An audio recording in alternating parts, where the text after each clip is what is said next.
this morning. We're at the last week of August.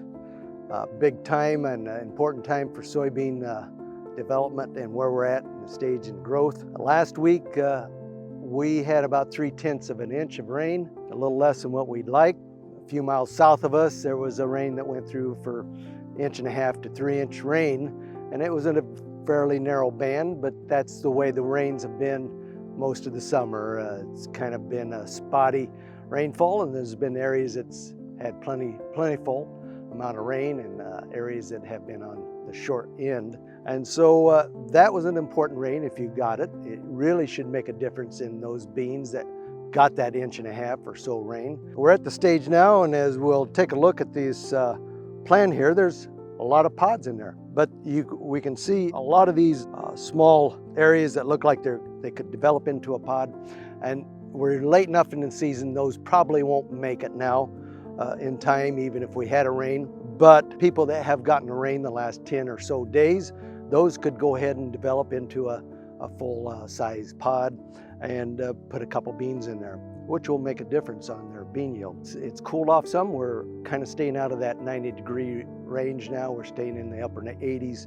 Another chance of rain coming into this weekend. We sure would like to get that to help these beans finish out, and they'll need it to finish out. So we're getting to that time of year when if you don't get a rain, these beans are going to be what they're going to be, and they're probably not going to develop into a large bean. So it's important to get a rain here at this stage of the game.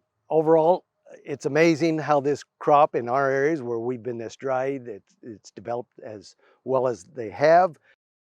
When these beans start to fill out the pod, we can feel them, we can touch them, and we get an idea, you know, how's this pod filling out. We're really right at the stage now, you know, they're starting to get some size to them, but it's important to get a rainfall, I believe, on our beans so we have a full size, normal size bean.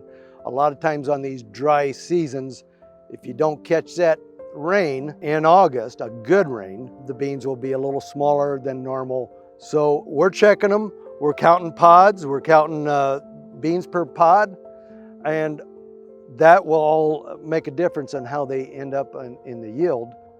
Well, we've already worked on a lot of our equipment to get ready for harvest. Our combines, we've worked on those, so sometimes we do these things earlier in the season. We've done some of the repair work as we had time, and now we'll just finalize that and make one last go around to make sure we don't have any belts with cracks in them, bearings that seem to be loose. When we start to harvest, we really don't want to be broke down. We want to be able to run smoothly. Yeah, fall is always an exciting, you kind of see what your year's